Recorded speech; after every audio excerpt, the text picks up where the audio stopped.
say hello to the new SwimOutlet.com. Enhanced navigation, larger, higher resolution imagery, more filtering and search capabilities so you can find what you need faster. As always, low price guarantee and free shipping on $49. The redesigned SwimOutlet.com. Dive in, say hi.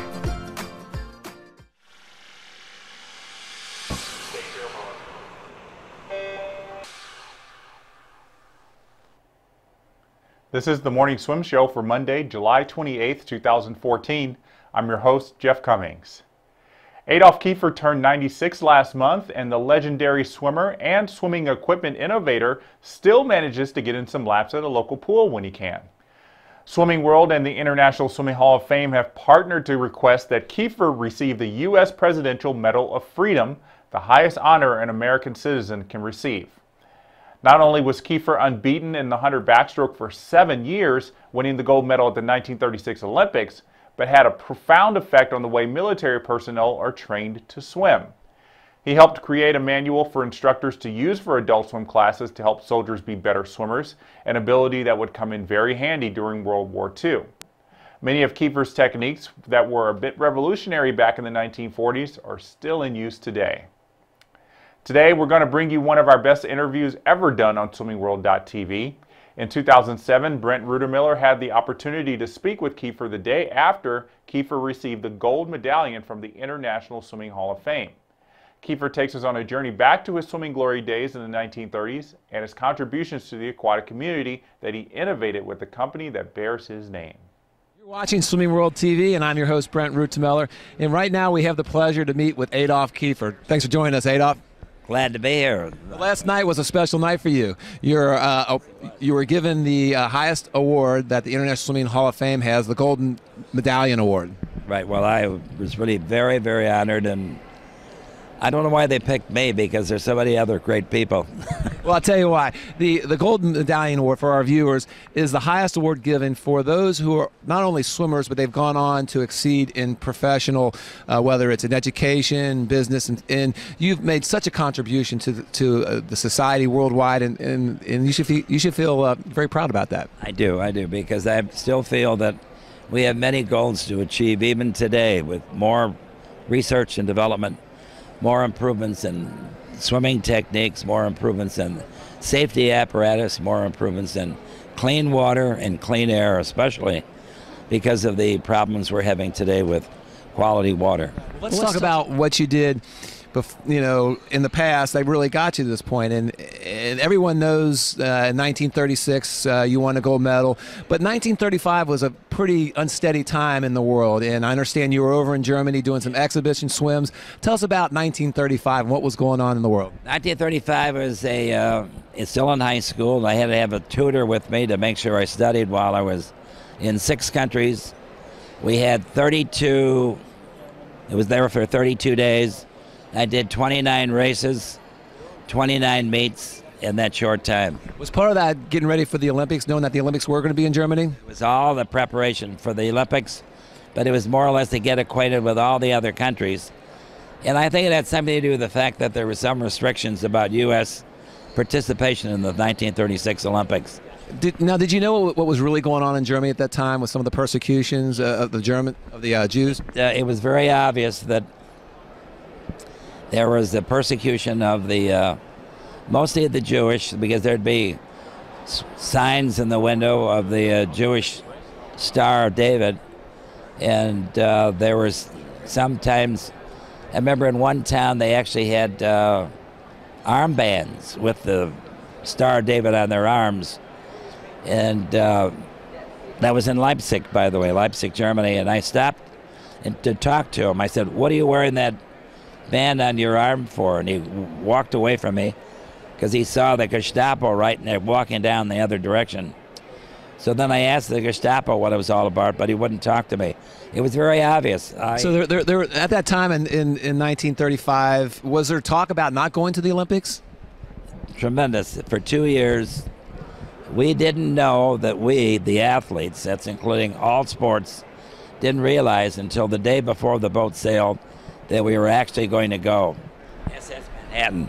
All the athletes, every sport, the newspaper reporters, all of the coaches and everybody was on one boat on its way from New York Harbor. Never forget it. We sailed to Germany.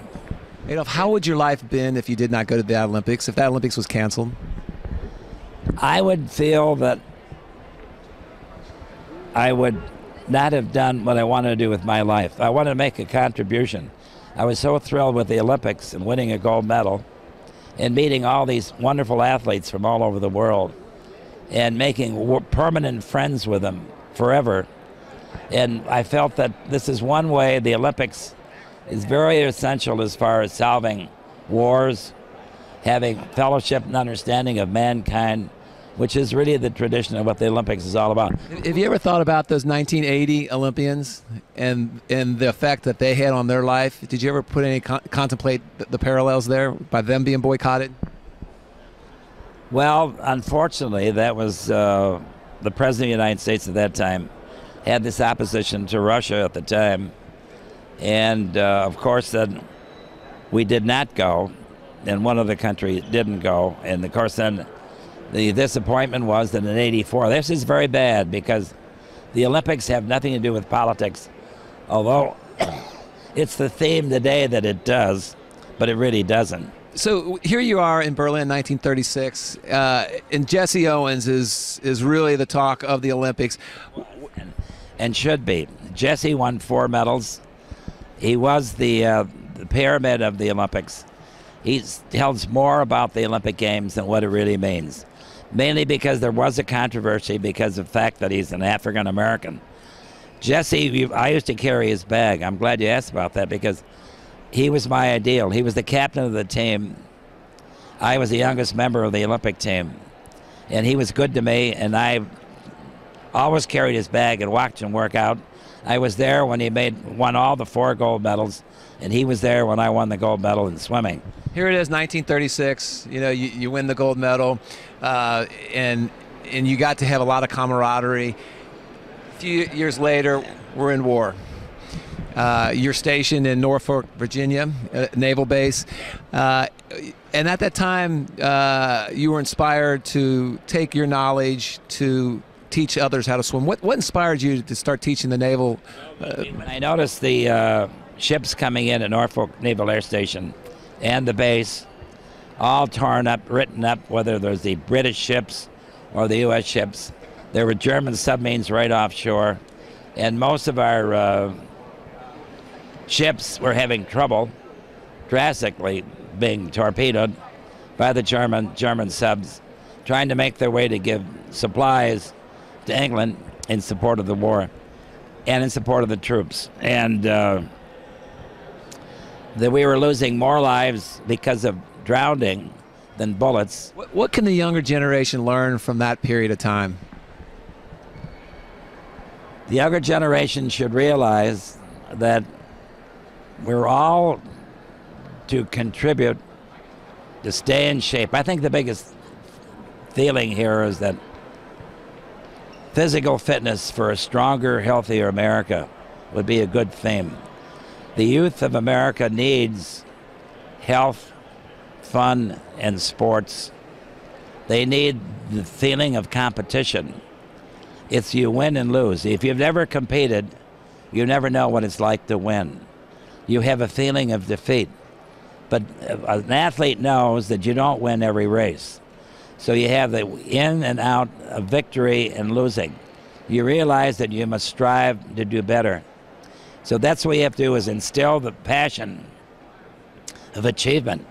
I mean, whether it's sports or music or achievement in any way of living, that we have to contribute and work together as a unit. And that again brings up the Olympics. That's what it's all about. Adolph, you've influenced a lot of people in your life. Who was most influential in your life? Well, there's many, but I would like to bring out Bob Kiefer, swimming coach of Yale University. And founder of Swimming World Magazine. Founder of Swimming World Magazine, which is very, very critical as far as information of swimming and getting people started in swimming. The Swimming World Magazine is a great, great publication, which everybody should know about. But in the meantime, Bob Kiefer was our Olympic coach in 1936. And before that, I had the opportunity of swimming at Payne Whitney Gym, breaking world's records and swimming in the national championships. And when I gave a speech at the AU convention, and after telling him about how we taught swimming in the Navy, Bob Kiefer and I were on the same train together, he going back to New Haven, and I was on my way to go back to the Navy base. He asked me to be a coach, but I had a chance to talk to him about swimming and training. And he said, well, Adolph, he said, I'm going to give you a book. He gave me a book that he wrote about training, about the word strength. That swimming alone is not enough. You have to have other means of developing your body. So I read the book, and I followed it precisely in the Navy. And as a result of this, Bob Kiefer, which I thought is a great leader, not just for the Olympics, but he inspired me to swim 5 and break all my world's records. And I did that at the Naval Academy, because they had the Ivy League, they had a swimming meet every Saturday. And I registered that I was going to go for a world's record 5 weeks in a row. But training and teaching and being in the water, teaching instructors for 6 hours, 8 hours a day got me in very good shape. Plus, I added Kiefer's philosophy of strength in swimming, and I did what he said in the book. And believe it or not, which I think is a tribute to Kiefer, I broke a world's record with my wife in the stands, with one child, another one on the way, and I broke all the world's records, 5 in a row, one each a different distance, based on the fact that Kiefer advised me that you needed strength in swimming. So obviously, Adolph, you've been instrumental, pioneer a lot of things, but Right. also in the product world, you've pioneered a lot of things. What are some of the things that you're most proud of? Well, I would say the racing lane. We call it the wave quelling non-racing lane, the non-turbulent racing lane. And Bob Kiefer said, he said, Adolph, you're always working on new products, because I was doing that with the Navy for improvements on saving lives. He said, I've got a problem with Payne Whitney Gym.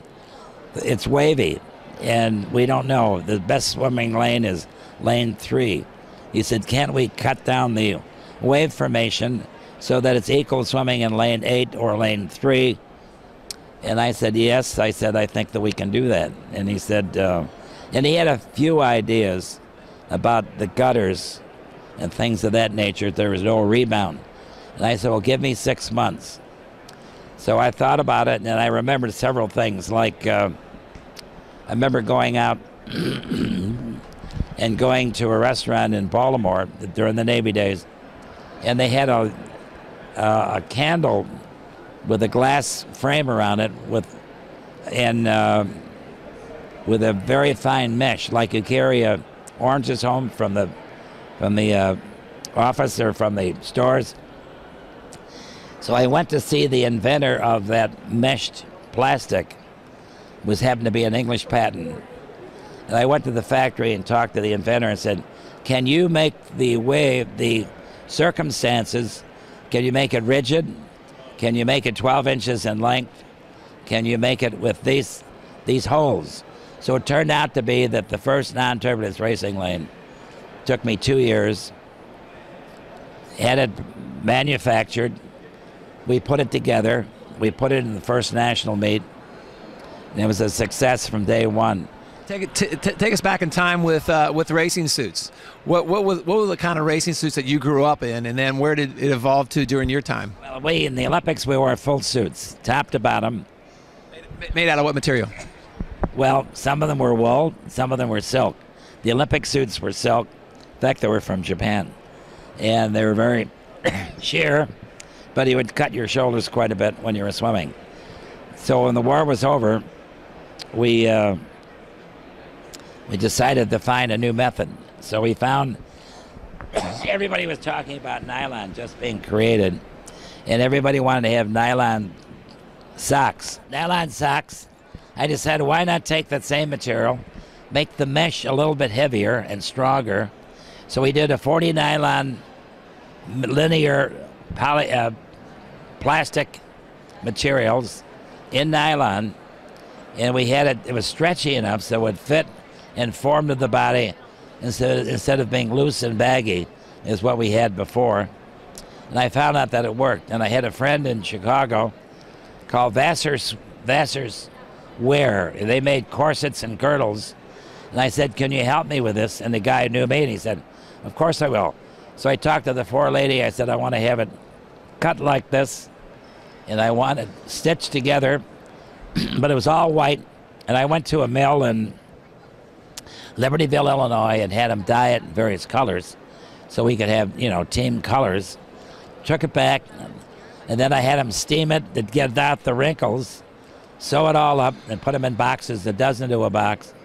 And that was the beginning of the racing suit that was worn in the Olympics by every country, whether it's Japan, Australia. This is before Speedo got started with Australia. So everybody wore Kiefer suits in the Olympics.